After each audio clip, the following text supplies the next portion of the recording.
ಬೈಕ್ಗಳನ್ನು ತೋರಿಸ್ಬಿಟ್ಟು ಅವನನ್ನು ತೋರಿಸಿದರೆ ನಿಮ್ಗೆ ಗೊತ್ತಾಗೋದಿಲ್ವಾ? ಅದರಲ್ಲಿ ಬೇರೆ ಹಾಕಿದ್ದೀವಿ ಅಲ್ಲಿ 100 ಬೈಕ್ ಕಳ್ಳ ಅಂದರ್. ಏನು ಸಾಮಾನ್ಯ ಬೈಕಲ್ಲ ರೀ, ದುಬಾರಿ ಬೈಕ್ಗಳನ್ನು ಕಳ್ಳತನ ಮಾಡ್ತಾ ಇದ್ದು. ಎಷ್ಟು ಸಲೀಸಾಗಿತ್ತಂತಂದರೆ ಅವನಿಗೆ ಊಟ ಮಾಡುವಷ್ಟು ಸುಲಭವಾಗಿ ಅವನು ಕಳ್ಳತನವನ್ನು ಮಾಡ್ಕೊಂಡು ಹೋಗ್ತಾ ಇದ್ದಿದ್ದು.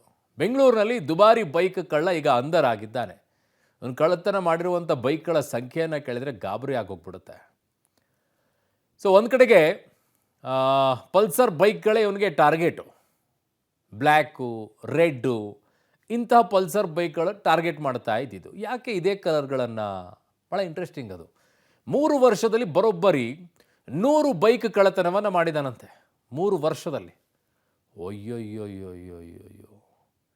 ತಾಕತ್ತಿದ್ರೆ ಹಿಡಿಯುವಂತೆ ವಾಟ್ಸಪ್ ಡಿ ಪಿ ಕೂಡ ಹಾಕ್ತಾನಂತೆ. ಎಷ್ಟು ಇವನಿಗೆ ಧೈರ್ಯ ಇರಬೇಕು, ಎಷ್ಟು ಕಾನ್ಫಿಡೆನ್ಸ್ ಇರಬೇಕು ಇವನಿಗೆ. ಆ ಕಾನ್ಫಿಡೆನ್ಸ್ ಇನ್ಯಾವುದರಲ್ಲೂ ಬಳಕೆ ಮಾಡ್ಕೊಂಡಿದ್ರೆ ಇಲ್ಲಿಗೆ ಎಲ್ಲಿಗೂ ಹೋಗಿ ಮುಟ್ತಾ ಇದೆಯಪ್ಪ ನೀನು. ಕದ್ದ ಬೈಕ್ಗಳನ್ನು ಮಾರಿ ಮೋಜು ಮಸ್ತಿಯನ್ನು ಮಾಡ್ತಾ ಇದ್ದಂತೆ. ಇನ್ನೇನಕ್ಕೆ ಮಾಡ್ತಾನ ಅವನು? ಎಷ್ಟೋ ಸ್ಟೋರಿ ನೋಡಿದ್ದೀವಲ್ವಾ. ಆಂಧ್ರ ಮೂಲದ ಪ್ರಸಾದ್ ಬಾಬುನನ್ನು ಈಗ ಅರೆಸ್ಟ್ ಮಾಡಿದ್ದಾರೆ ಪೊಲೀಸರು. ಅರೆಸ್ಟ್ ಮಾಡೋದಷ್ಟೇ ಅಲ್ಲ, ಸವಾಲು ಹಾಕಿದ್ನಲ್ವಾ, ಹಾಗಾಗಿ ಲಾಠಿಗೆ ಸ್ವಲ್ಪ ಹಸಿ ಖಾರ ಹಾಕಿಬಿಟ್ಟು ಎಲ್ಲಿಡಬೇಕು ಅಲ್ಲಿಡ್ತಾರೆ. ನೋಡಿ ಈ ವರದಿಯನ್ನು. ಬೆಂಗಳೂರಲ್ಲಿ ದುಬಾರಿ ಬೈಕ್ ಕಳ್ಳ ಅಂದರ್. ಬ್ಲ್ಯಾಕ್, ರೆಡ್ ಪಲ್ಸರ್ ಬೈಕ್ಗಳೇ ಟಾರ್ಗೆಟ್. 3 ವರ್ಷದಲ್ಲಿ ಬರೋಬ್ಬರಿ 100 ಬೈಕ್ ಕಳ್ಳತನ. ತಾಕತ್ತಿದ್ರೆ ಹಿಡಿಯುವಂತೆ ವಾಟ್ಸಪ್ ಡಿಪಿ. ಅಲ್ಲಲ್ಲೇ ಏನ್ ಶೋಕಿಯಪ್ಪ. ಈ ಬೈಕ್ಗಳನ್ನ ನೋಡಿ, ಹೀಗೆ ಸಾಲು ಸಾಲಾಗಿ ನಿಲ್ಲಿಸಿರುವ ಬೈಕ್ಗಳನ್ನ ನೋಡಿ. ಸೇಲ್ಗಿಟ್ಟಿರೋದು ಅಂತ ಅನ್ಕೋಬೇಡಿ. ಇದೇನು ಶೋರೂಮ್ನಲ್ಲಿಟ್ಟಿರುವ ಬೈಕ್ಗಳಲ್ಲ, ಹೊರಗಡೆ ಸೇಲ್ಗಿಟ್ಟಿರೋದು ಅಲ್ಲ. ದುಬಾರಿ ಕಳ್ಳನೊಬ್ಬ ತನ್ನ ಶೋಕಿ ಜೀವನಕ್ಕಾಗಿ ದುಬಾರಿ ಬೈಕ್ಗಳನ್ನು ಕದ್ದು ಈಗ ಪೊಲೀಸರ ಅತಿಥಿಯಾಗಿದ್ದಾನೆ. ಹೌದು, ಬೈಕ್ ಕಳ್ಳತನವನ್ನೇ ಕಾಯಕವನ್ನಾಗಿ ಮಾಡಿಕೊಂಡ ಕುಖ್ಯಾತ ಅಂತಾರಾಜ್ಯ ಬೈಕ್ ಕಳ್ಳನನ್ನು KR ಪುರಂ ಪೊಲೀಸರು ಬಂಧಿಸಿದ್ದಾರೆ. ಖದೀಮ ಬೈಕ್ ಕಳ್ಳತನ ಮಾಡೋದರಲ್ಲಿಯೂ ಕಲ್ಲರ್ ಹುಡುಕ್ತಾ ಇದ್ದ. ತನಗೆ ಪ್ರೀತಿ ಪಾತ್ರವಾಗಿರುವ ಕಲರ್ ಬೈಕ್ಗಳನ್ನು ಮಾತ್ರ ಕಳ್ಳತನ ಮಾಡ್ತಾ ಇದ್ದ ಆರೋಪಿ ಪ್ರಸಾದ್ ಬಾಬು ಈಗ ಖಾಕಿ ಕೈಗೆ ತಗ್ಲಾಕೊಂಡಿದ್ದಾನೆ. ಪಲ್ಸರ್ ಬೈಕ್ ಕಳ್ಳತನ ಮಾಡಿದ್ರೆ ಕೆಂಪು ಮತ್ತು ಕಪ್ಪು ಬಣ್ಣದ ಪಲ್ಸರ್ ಬೈಕ್ಗಳನ್ನು ಮಾತ್ರ ಕಳ್ಳತನ ಮಾಡ್ತಾ ಇದ್ದ. ಬೇರೆ ಬಣ್ಣದ ಪಲ್ಸರ್ ಬೈಕ್ಗಳನ್ನ ಹೊಸದಿದ್ರೂ ಮುಟ್ತಾ ಇರಲಿಲ್ವಂತೆ. ಅದೇ ರೀತಿ ನೀಲಿ ಬಣ್ಣದ ಆಕ್ಸಿಸ್ ಬೈಕ್ಗಳನ್ನು ಕದೀತಾ ಇದ್ದ. ಉಳಿದಂತೆ ರಾಯಲ್ ಎನ್ಫೀಲ್ಡ್ ಬೈಕ್ಗಳನ್ನು ಎಗರಿಸಿ ಎಸ್ಕೇಪ್ ಆಗ್ತಾ ಇದ್ದ. ಹೀಗೆ ಆರೋಪಿ ಪ್ರಸಾದ್ ಬಾಬು ಬೆಂಗಳೂರಿನ KR Puram, tin factory, Medahalli, Avalahalli ಸುತ್ತಮುತ್ತ ಹಲವೆಡೆ ಪಲ್ಸರ್, ಆಕ್ಸಿಸ್, ರಾಯಲ್ ಎನ್ಫೀಲ್ಡ್ ಸೇರಿದಂತೆ ವಿವಿಧ ಕಂಪನಿಯ ಬರೋಬ್ಬರಿ 100 ಬೈಕ್ಗಳನ್ನು ಕದ್ದಿದ್ದ. ತೆಲುಗು ಸಿನಿಮಾದ ಹೀರೋಗೆ ಹಿಂದೆಯಿಂದ ಪೊಲೀಸರು ಅಟ್ಟಾಡಿಸ್ಕೊಂಡು ಹೋಗ್ತಿರುವ DP ಹಾಕ್ಕೊಂಡು ತಾಕತ್ತಿದ್ರೆ ನನ್ನನ್ನು ಬಂಧಿಸುವಂತೆ ಪೊಲೀಸರಿಗೆ ಸವಾಲೆಸೆದಿದ್ದವ ಈಗ ಕಂಬಿ ಹಿಂದೆ ಸೇರಿದ್ದಾನೆ.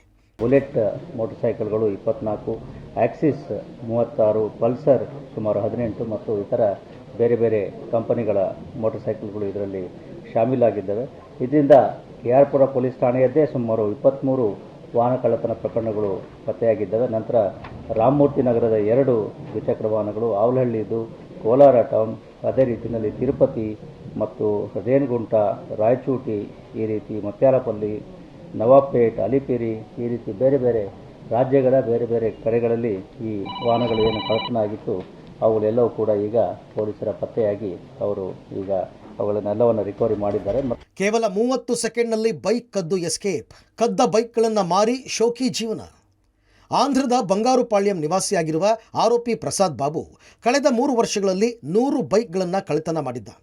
ನಿತ್ಯ ಸಂಜೆ ಬಸ್ನಲ್ಲಿ ಬೆಂಗಳೂರಿಗೆ ಎಂಟ್ರಿ ಕೊಟ್ಟು ಜನವಸತಿ ಪ್ರದೇಶಗಳಲ್ಲಿ ಓಡಾಟ ಮಾಡಿ ಮನೆ ಮುಂದೆ ನಿಲ್ಲಿಸಿದ್ದ ಬೈಕ್ ಹ್ಯಾಂಡಲ್ ಲಾಕನ್ನು ತೆಗೆದು ಕಳ್ಳತನ ಮಾಡ್ತಾ ಇದ್ದ.